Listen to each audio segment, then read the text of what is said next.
Hi, hello, and welcome everybody to this brand new video. Now I know what you're thinking. Oh my gosh, Vivian, is that a new necklace? Yes, it is. I broke my other one, the one I wear every day. I have worn this necklace every single day since I was like 16, and it broke twice within the last 3 months. So I was like, you know what? Stop. I'm getting a new one. So I went into town today and I bought myself a new necklace for 70 bucks. Does this necklace look like it was 70 bucks? No. Absolutely not, but I fell in love with it as soon as I saw it, and then I had to get it because I could not think of anything else, and now I have a new necklace. It's just a simple silver star on a simple silver chain. Anyways, today we're gonna be talking about my end of year TBR. My end of year TBR is a little taller, which is why I can actually set my elbow on it. I'm gonna pick up the books for you. I'm gonna do this once because this is all the books. Ooh, these are heavy. That is the plan for the rest of the year, and I'm just gonna take you through them. Now, I have simply just like sorted through them a little bit by vibes, and vibes only. So I generally have a few books that I've put into my TBR for this month, so the November TBR, and I've read none of those so far, so we're doing great here. But I'm just gonna start with those, and then we're just gonna see where this video goes because it's already feeling very messy. I am very messy today. So I'm just gonna start because what else am I gonna do? Also, the lighting, like, it looks like it's the afternoon, but it's like 2:30 p.m. and it's dark outside. We're ignoring this. We're just here to talk about books, so that's what we're doing. First book that I have, One Dark Window. Honestly, I've been wanting to read this. I've seen so many people talk about it. It's supposed to be very dark, so maybe perfect for November, which is a very dark month. This is like gothic fantasy, and it's supposed to be really cool. And so this, like, the main character, she has to like unleash a monster to save herself, but the monster is slowly like eating her up. So now she doesn't only have to fight with the monster to like protect her kingdom. I think that's the plot, I'm not sure. But she also has to fight the monster herself because she created it, but the monster wants more power. That's what I'm getting here, and I just thought that this book was stunning. I mean, I always have to hide behind the book if I want to show you. I'm here for it, and I'm excited for it. Also, it's not that like thick of a book, so it's a manageable book. Then the next book is, I'm gonna put this here, Belladonna. With Belladonna, I've asked a lot of you what books I should put on my TBR, and people said Belladonna, so this is on my TBR right now for this month and for like the end of the year.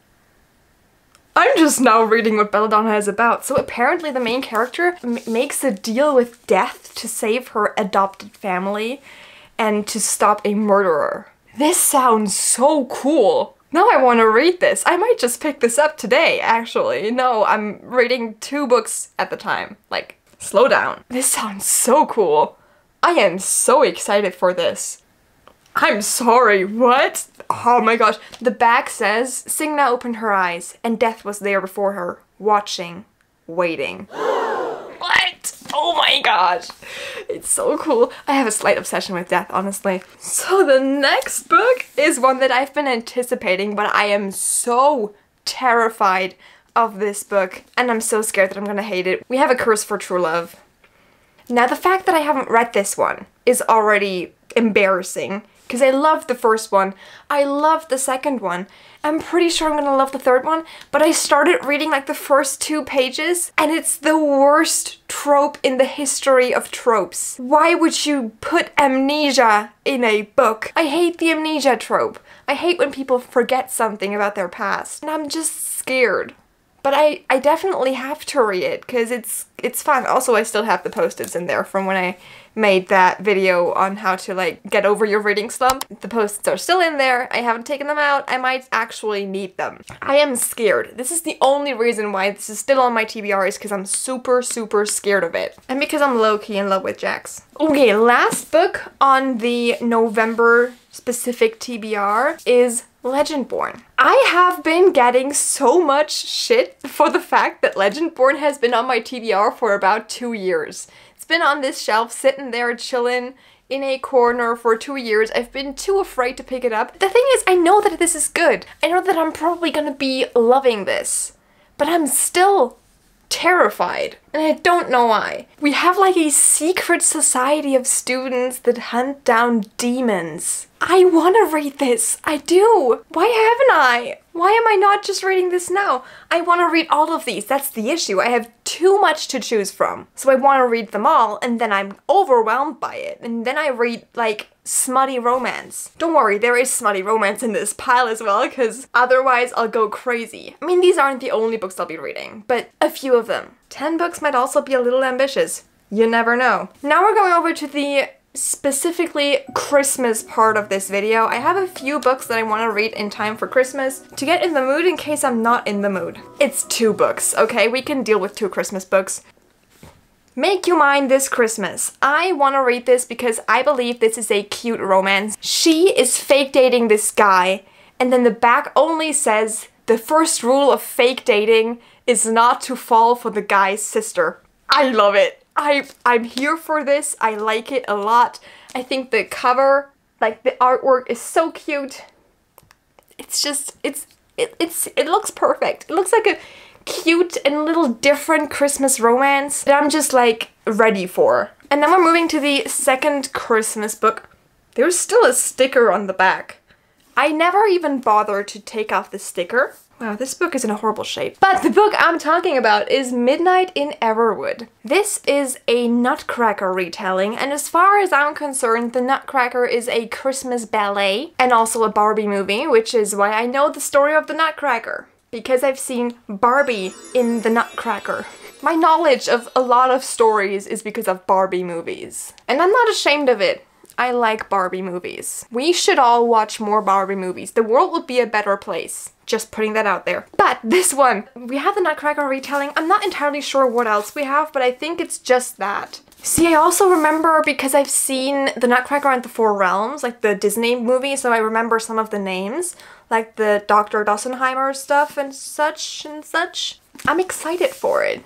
I think this is going to be really nice in time for Christmas. And then a book that I feel gives a little bit of Christmassy vibes, but isn't actually a Christmas book, is With This Kiss by Carrie Hope Fletcher. So the thing is that the main character in this one has the ability to see when a person dies or how they die once she kisses them. So she never does that because she's not entirely sure if the reason they die is because of her kiss or if she just sees that they die. So she doesn't, but then she falls in love. So what's she gonna do? Is she gonna kiss them and find out, or what? I feel like by reading this, I'm signing myself up for a lot of heartbreak, but sometimes you're just in the mood for a heartbreak, right? And so this feels like a good idea. This feels like a good book to read. I am happy, excited, I want this.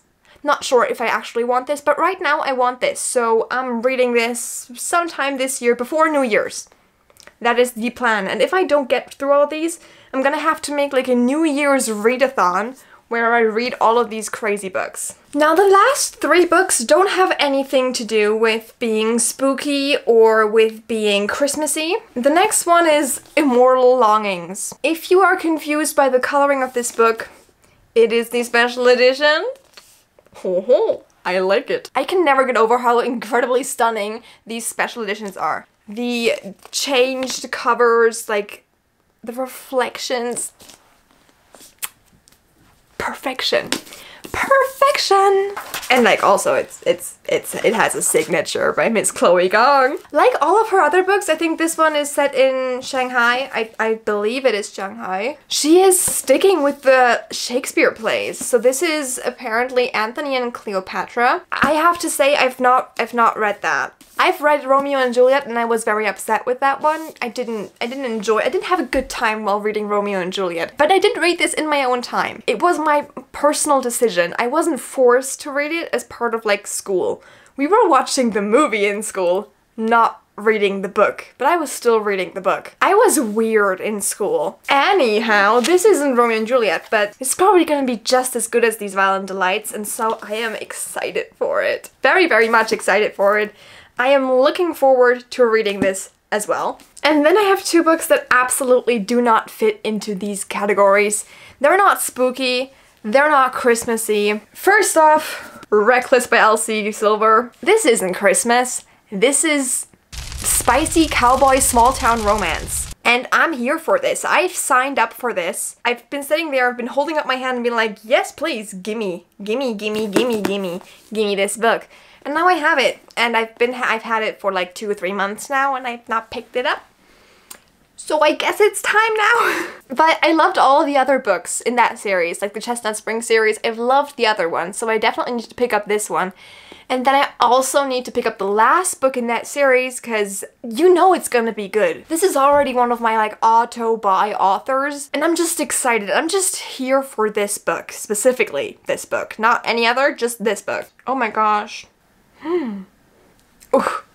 Okay, so we have Theo. And Theo is apparently a rowdy bull rider, notorious ladies' man, in scorching hot trouble, wrapped in a drow-worthy package. What? And he's looking at me like I might be his next meal. I mean, yes please, give me this book. I want it. We have a romance, and apparently the female main character is freshly divorced, or like currently getting a divorce. I think that's gonna cause some issues later, but I'm not one to guess. And then the last book is also very summery. Happy Place by Emily Henry. I've not read this yet, and I am ashamed. Please don't judge me for this. We're not here to judge. We're not judging anybody. So we're not judging me for not having read Happy Place yet. But I want to, and I'm going to, I'm trying to, in case it is a very dark day outside, it's very gloomy, and I need sunshine and I need vitamin D. I'm gonna pick up this book and it's gonna be the sunshine that I need. It's gonna make me good. And then I'm gonna take vitamin D pills, because that's not, the book can't do that. But I'm gonna read this, because I feel like I like it. So we have 2 exes that are vacationing together because they've already booked the vacation, right? Like, I am betting on like a one-bed trope, maybe some misunderstanding that's in the past, and like some character development that's gonna be cool. I am personally also, as always, hoping for the nightmare trope, because chef's kiss. And I'm also hoping for the who did this to you and who hurt you, just because I love those. I'm not expecting them in this, because, but I would like it. I would like to see it. They're good tropes, so. But those are all the books that I plan to read by the end of the year. And now I know this might look a little ambitious, but I am even more ambitious. So, I have read 181 books this year. Now, it's just impossible to end this year with anything less than 200 books. It's impossible. Like, why would I do that when I'm so close? I know that this is technically like setting me up to fail, because as soon as I make a goal, I'm out of here. Like, it's not gonna work. But I'm still gonna try and read 200 books this year, which means I have 19 more books to read. Now, I am currently in the middle of 2 books. 1 audiobook and 1 physical book. And I also have Iron Flame to still read, although I am scared of Iron Flame because I've heard so much stuff about it. I've not heard any spoilers. I've just heard that the writing quality is supposed to be severely worse than in Fourth Wing. My copy has not arrived yet, so I'm just waiting that out. Just gonna wait for a while, because apparently it's gonna be here on the 22nd of November. But I'm betting that it's not gonna be here by that time, but we don't care about that. Anyway, that's the plan. Those are the plans for the rest of the year. I am hoping that I'm gonna get through all of these books. I have high hopes, and I also have a lot of expectations towards myself, but that's nothing new. I always have high expectations. So am I setting myself up for disappointment? Maybe. Potentially. But I don't care, because I'm gonna try it anyway. I hope you liked this video. I hope it wasn't too chaotic. I hope it wasn't too all over the place. I hope to see you all for the next one. Goodbye and have a nice day. Pick up a book that you like, and I'll see you for the next one. Bye! By the way, I just finished my reread of Fourth Wing yesterday. I'm not sure if I can actually say this, but this is the platform for it. I didn't like it as much as I read it the first time. Like, it was good, but I had some issues with the plot. Specifically in the beginning and with the writing. I never realized that before because I usually don't look at the writing of books, but when I focused on it, the book read more like a fan fiction than an actual book, which isn't a bad thing. Like, it was great. The story of Fourth Wing is incredible. I love the story, and the story is what keeps me going. Let's just say that the writing style could be a little better. Think you could do something? Just putting that out there. Just putting that into the universe and hoping that the universe helps me. With the third book, maybe that's gonna be written a lot better because I know she can write better. Anyway, bye!